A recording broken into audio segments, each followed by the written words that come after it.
What's up, Country Style family? Continuing my Cuban adventure. Starting out this morning out in the countryside. We got a long drive. We're heading to a tobacco farm. That's going to be very interesting. You can see the tobacco process and the cigar process. But in the meantime, we're starting out with a little breakfast, and we saw some smoke. You know I follow the smoke. You already know. Let's do some of that. Stick with me as we continue our road trip in Cuba, country style. Move! Go.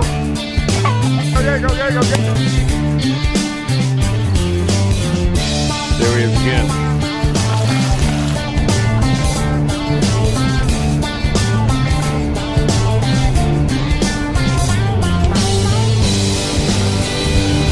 Country style family, could the walls in your home use some sprucing up? Well, how about some beautiful artwork from Africa? Hey, for the first time ever, I'm offering my personal photography pictures that I took myself in Africa, and I'm making them available to you. Now, these are one-of-a-kind specialty prints of mine that I took, and you can't get them anywhere else. Choose from my limited edition African prints, some with my signature on them, of cultural events and people. Vivid wildlife. And stunning landscapes, all from the motherland. Here's how you order. Go to the Country Style website on your screen. Once you're there, make your selection and we will ship them to you already framed and ready to be hung on your wall. Now, this is only for the months of November and December, and after that, this offer is over. Go to the website now and make your order. Treat yourself, or make this a great gift for the holidays. And I hope you'll enjoy artwork from Africa, country style.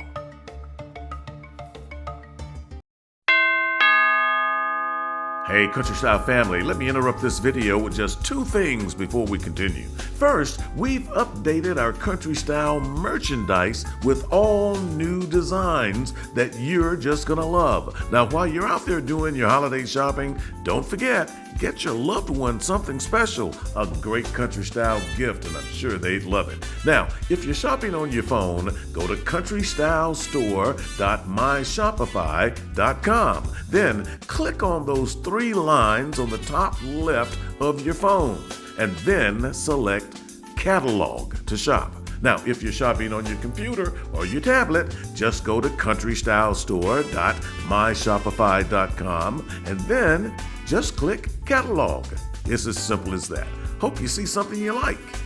Oh, and that second thing, how about subscribe to the channel? Just click wherever you see it on your phone, your tablet, or your TV. Sure would appreciate it. All right, now back to the show.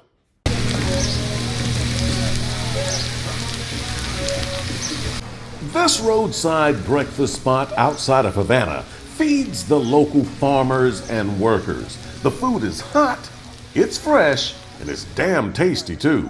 Ham and eggs, steak and eggs, and sausage and eggs, all served up on a homemade bun and slathered in local hot sauce. Eso no es así, uno tiene que estar de acuerdo para eso.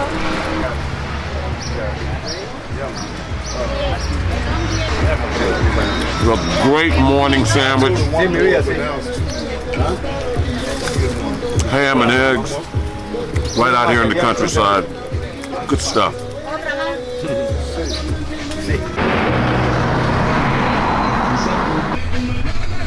Take a look at this. Local, fresh onions and garlic cloves right on the roadside, and for a very reasonable price. After breakfast, we loaded back up in the van for our long journey to the tobacco farm, which is several hours away. Now, I gotta tell you, driving through this Cuban countryside really gives you a great look at the various villages and towns all along the way, not to mention the landscape. Oh, it's country, but it is beautiful.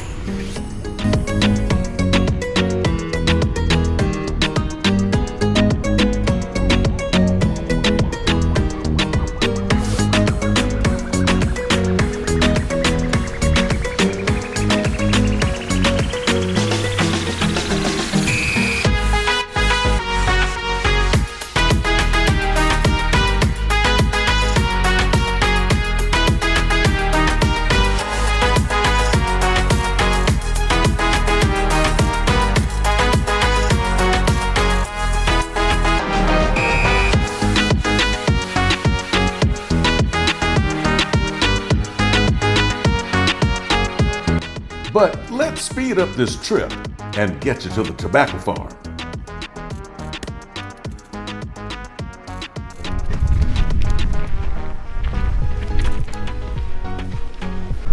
So, 3-hour drive from Havana, and we've arrived here in the remote country village of Rancho Alarada. Out here in the countryside, in the mountainside, pretty territory, but this is where they do the tobacco farming. Let's go check it out.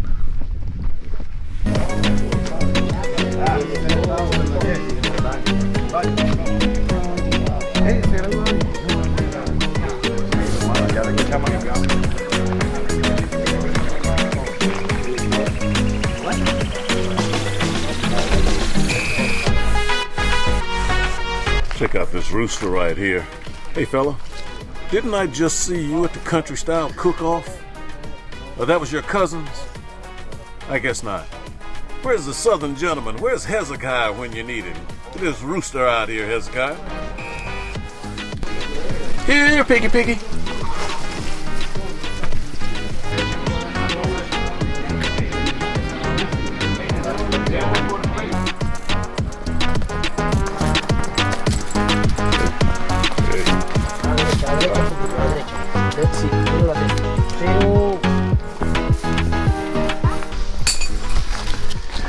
Yeah, I can tell you right now that I may be far, far away in another country, but being out here around all of this, you're right back at home. I might as well be in Bennettsville, somewhere in Marlboro County. This is farmland right here. A couple of differences though. It's high up in the mountains. You feel that humidity really strong, and they got plants here that are different. And I hope to explore some of that and show it to you. Country style. What's this? Mango. Mango. Pineapples. Pineapple. Ananas. Pineapples growing. Everything's growing out here.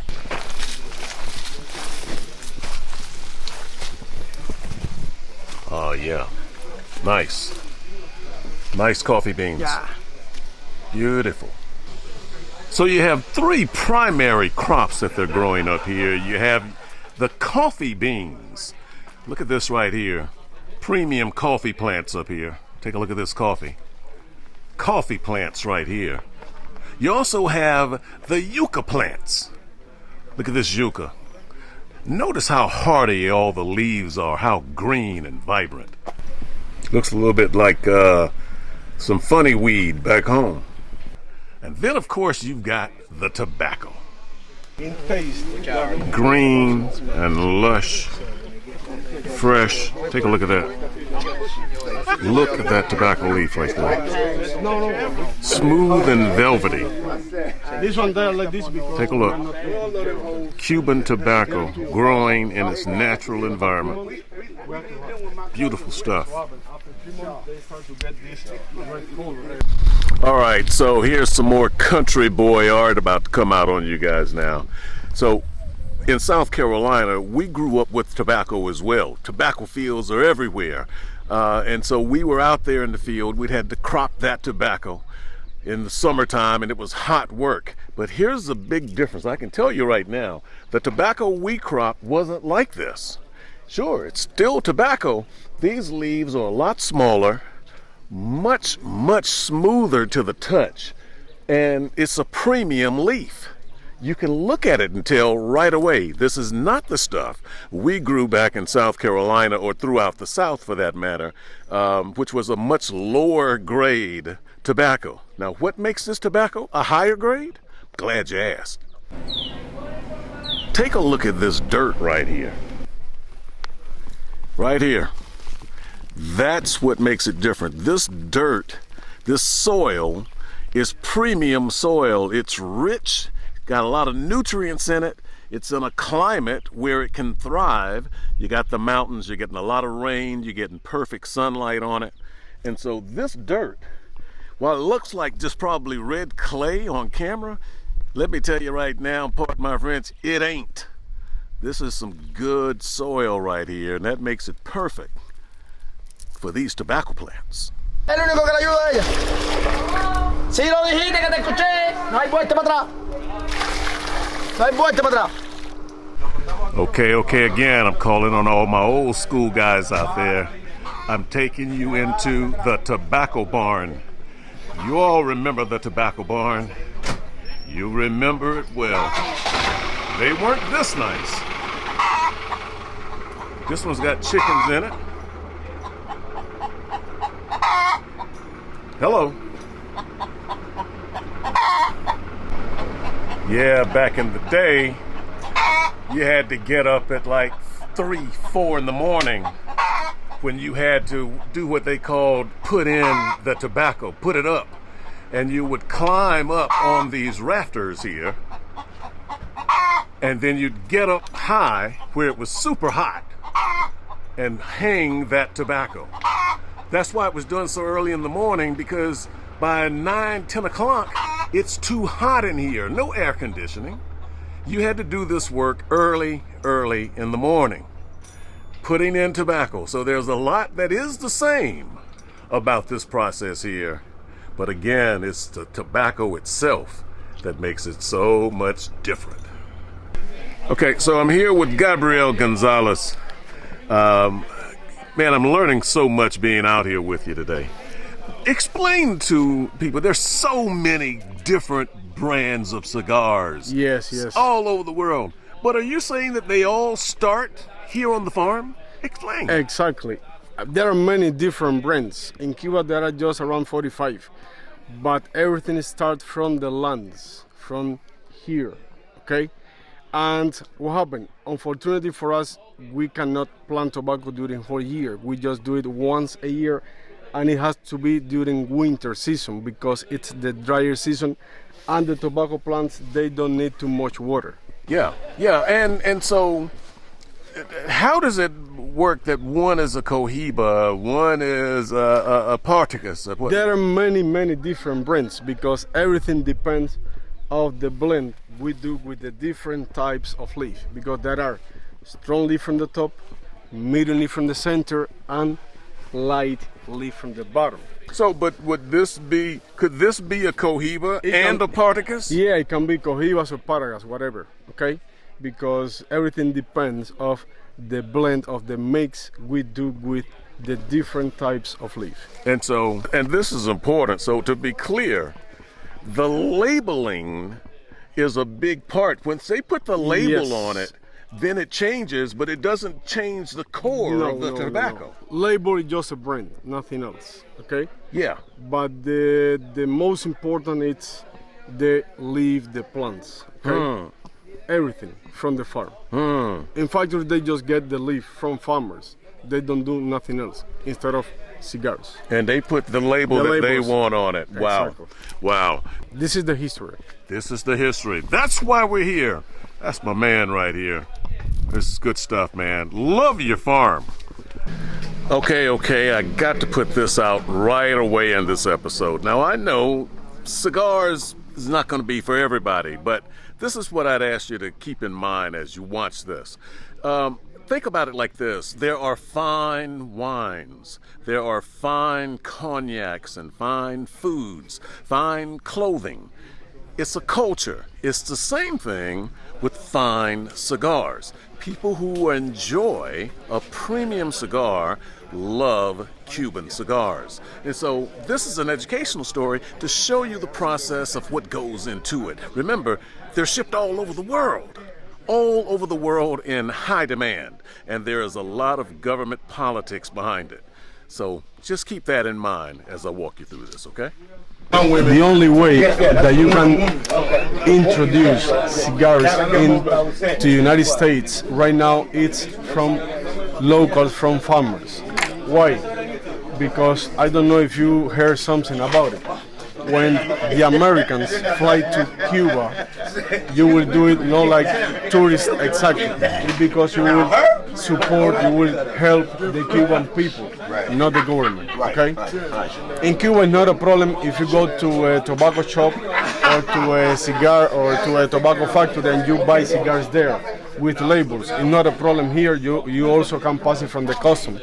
The problem is in the state, because cigar with labels, in the only place that you can find it, it's in factories or shops by the government or in the black market. But in the black market, don't buy cigars. This is the part right here I've really been looking forward to. He's rolling now, hand rolling, and showing you the process for hand rolling these premium cigars. These leaves, they are already fermented, okay? They are from 2021, as I told you, okay? For the reason they are very soft if you touch it. How many leaves I have to use for one cigar, I can't tell you exactly, because it depends of the sizes, okay?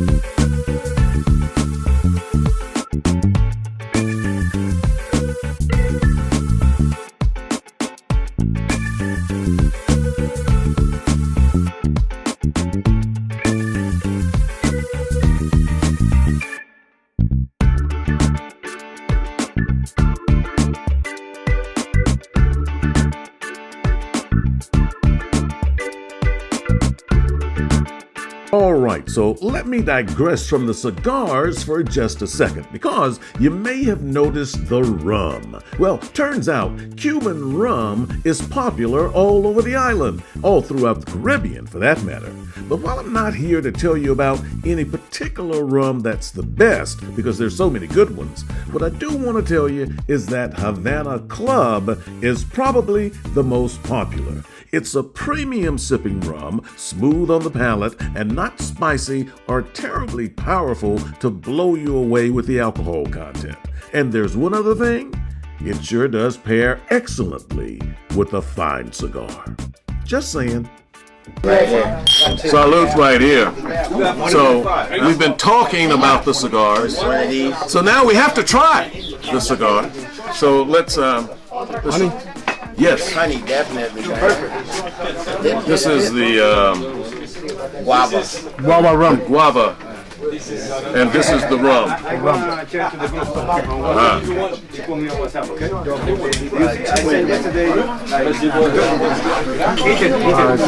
Angela, you got a fire on you? Angela, you got fire? That is kind of like You got it over there. Wow. How is it? Wow. That's just really good. Really good. Really good. You know what? It's so good. Kwame, would you come in here for a second? Yes, sir. Yes, sir. This is my man, Kwame. You notice the shirt that he has on? Let's show them the full scope. Yeah. This combination is so good. You know what it makes you want to do? Oh my goodness. You know what? I think. You think you might have the idea? Show them that shirt and then turn around for me. Listen, here's the shirt, and you see what this says? It says Drizzling!